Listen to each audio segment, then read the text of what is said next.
Modern life isn't marked by a lack of ideas, but by an abundance of ready-made formulas. And this external validation can be the greatest illusion on your journey of self-discovery. Words circulate with authority before they're even understood. Concepts are repeated with conviction, without ever having been questioned by our own inner wisdom. And so, without even realizing it, we trade deep and uncomfortable authenticity for empty applause. What invisible cost does this exchange exact from your soul?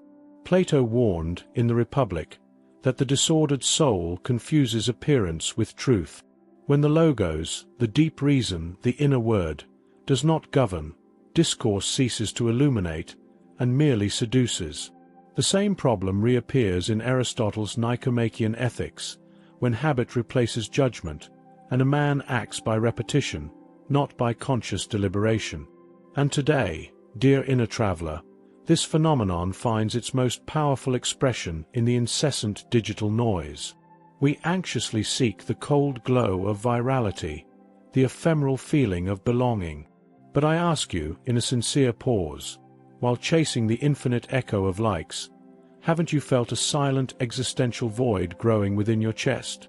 As if the truest presence of who you are is fading, overshadowed by the reflection of a self projected to please?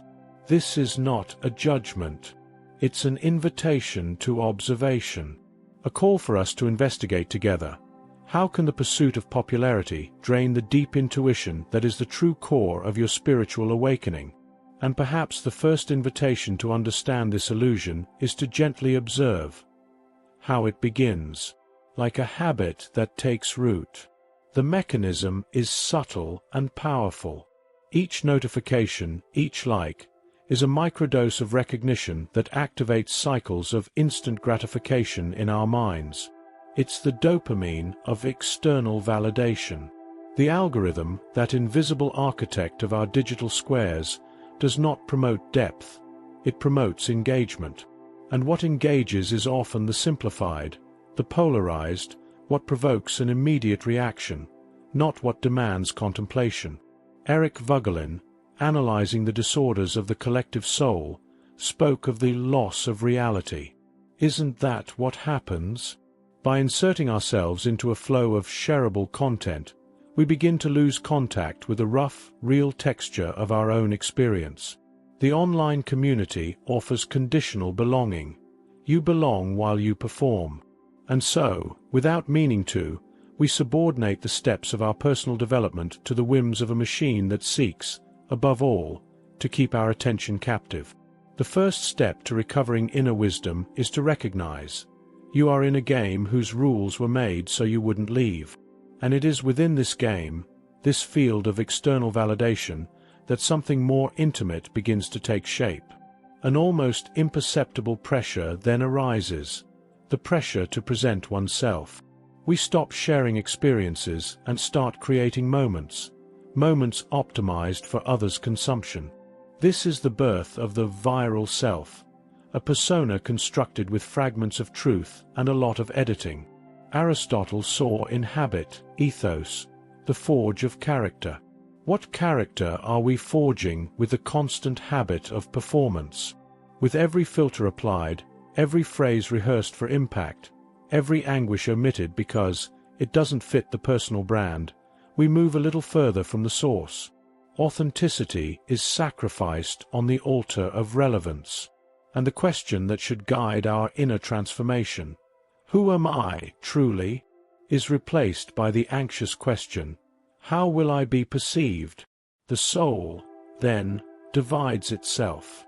One part lives, the other observes itself living, criticizing, adjusting. This is not growth. It is an existential theater. And if we allow this theater to take center stage in our lives, a crucial question is silenced, overshadowed by the spotlight. Why do we make this trade?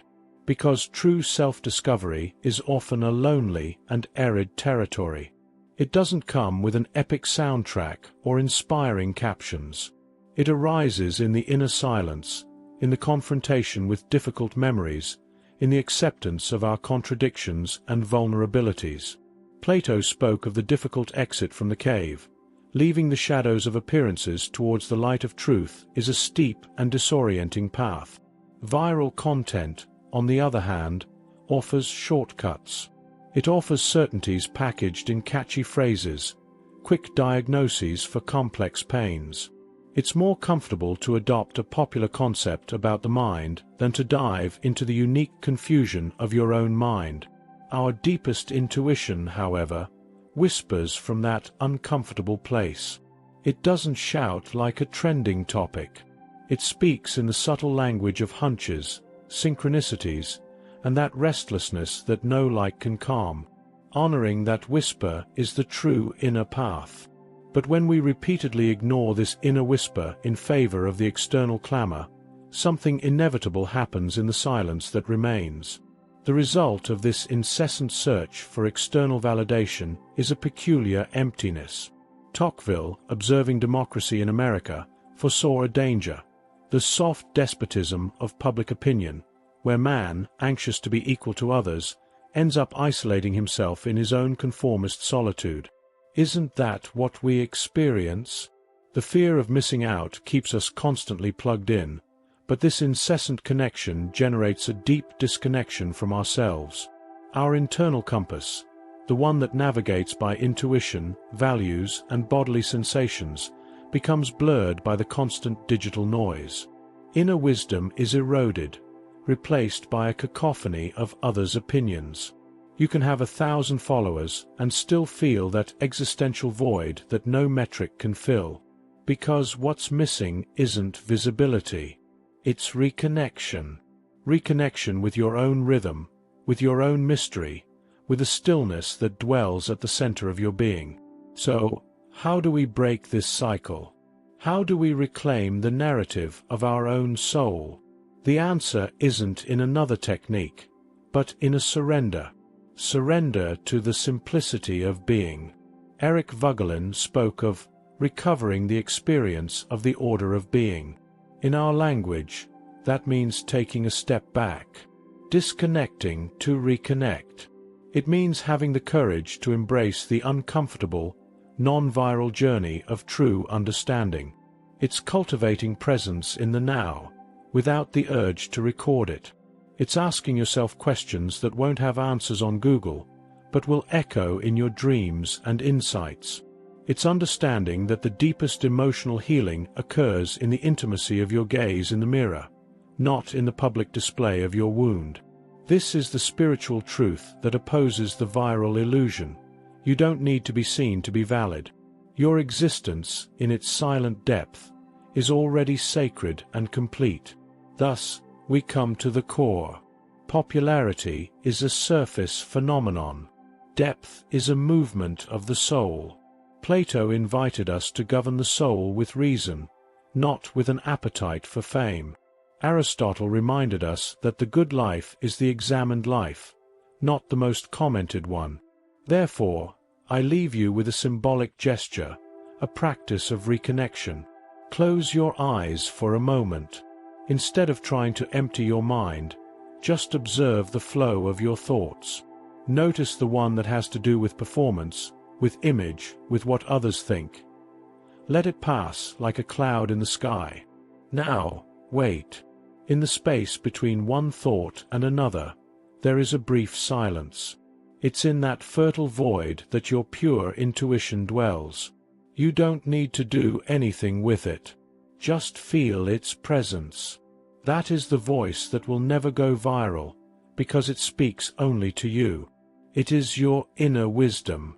And what if this search for likes, this craving to go viral, is actually the soul's disguised cry to find itself?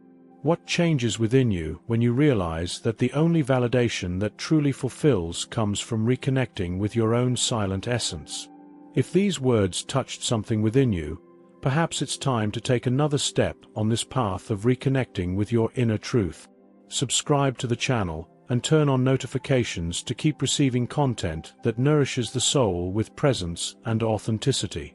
Share in the comments what resonated with your heart. Your story may be the mirror someone needed to find. If you're seeking a safe harbor, know that our community is the sanctuary where the fertile silence is shared and deepened. Appreciate the channel's posts. And, to keep expanding this field of presence, we suggest the video pinned on the card. May it be a source of inspiration on your journey. Peace and light.